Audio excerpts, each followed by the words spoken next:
আমি আসছি হচ্ছে ভোলা সদর থেকে।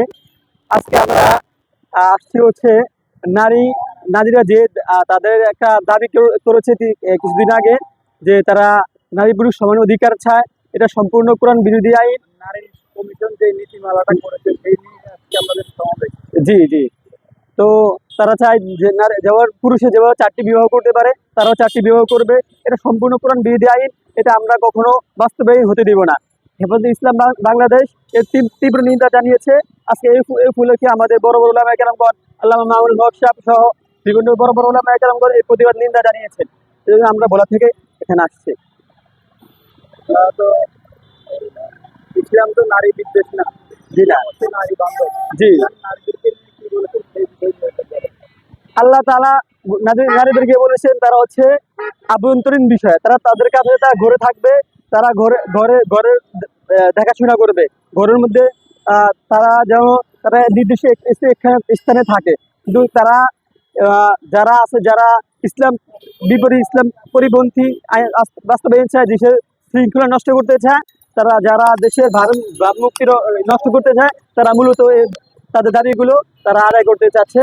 দেশের পরিস্থিতি নষ্ট করতে চাচ্ছে, স্বাভাবিক পরিস্থিতিকে অস্বাভাবিক করতে চাচ্ছে। আমরা এর তীব্র নিন্দা প্রতিক্রিয়া জানাচ্ছি। প্রয়োজন সাপেক্ষে নারীরা কি ঘরের বাইরে যেতে পারবে কিনা সেই বিষয়ে ইসলাম কি বলে?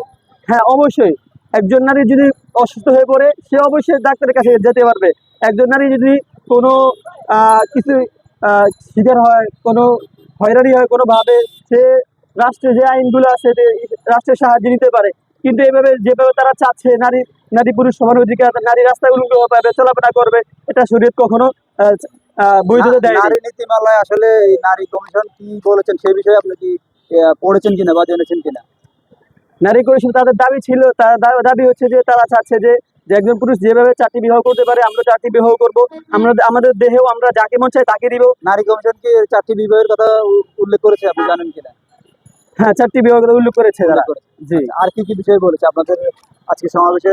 মামুনুল হক সাহেব বা প্রধান বক্তা যারা ছিলেন ওনারা কি বলেছেন এই বিষয়ে? তারা এই ব্যাপারেই বলেছে যে নারীরা হচ্ছে ঘরের বিষয়ে আবৃত বিষয়। তারা ঘরের থাকবে, ঘরের মধ্যে থাকবে, তারা রাস্তায় উলঙ্গনা বেহাপনা এগুলা কখনোই শরীয়ত সম্মত করে না। কিন্তু প্রয়োজন সাপেক্ষে আপনার ইসলাম তো নারীকে বাইরে যাওয়ার জন্য, যেমন আমরা জানি যে হযরত আয়েশা রাদিয়াল্লাহু তাআলা আনহু যুদ্ধের ময়দানেও গিয়েছেন রাসূল সাল্লাল্লাহু আলাইহি ওয়াসাল্লামের সাথে। জি।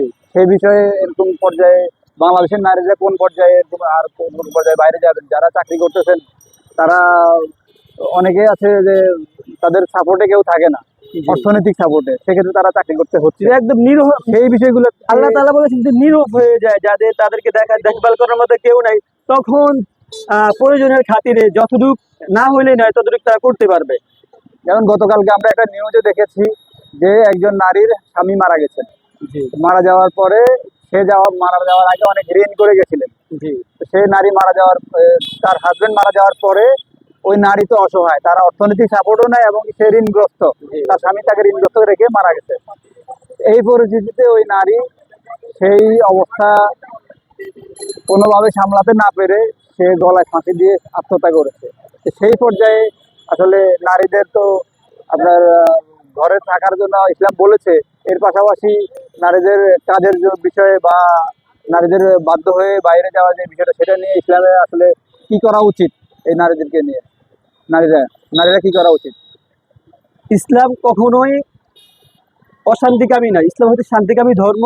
ইসলাম সর্বদা শান্তিতে বিশ্বাসী। ইসলাম নারীদেরকে পূর্ণ স্বাধীনতা দিয়েছেন, যেটি শরীর সম্মত। যখন একজন নারী ঘর থেকে বের হবে, সে পর্দার সহিত বের হবে। যখন একজন নারী চলাফেরা করবে, সে পর্দা প্রতিষ্ঠার সহিত চলবে। সে অন্য পুরুষের সাথে যেতে পারবে না, উঠা বসা করতে পারবে না। আপনি যে বিষয়টা বলেছেন গতকালকের, আসলে এখানে বিষয়টা হচ্ছে ফাঁসি দেওয়া, আত্মহত্যা করা, এগুলো শরীয়তে বৈধতা নয়।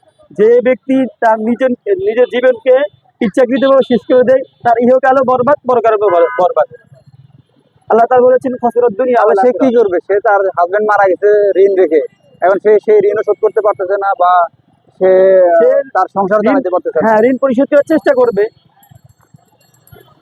নারী নীতিমালা নিয়ে আপনি বলেন। নারী কমিশন যেটা তারা যে দাবি করেছে, যেগুলো কোরআনের সাংঘর্ষিক, আমরা মূলত ওই কোরআনের সাংঘর্ষিক যে বিষয়গুলো আছে এইগুলোর বিরুদ্ধেই আজকে আমাদের আজকে সমাবেশটা হয়েছে, সম্মেলনটা হয়েছে। ওকে, ধন্যবাদ।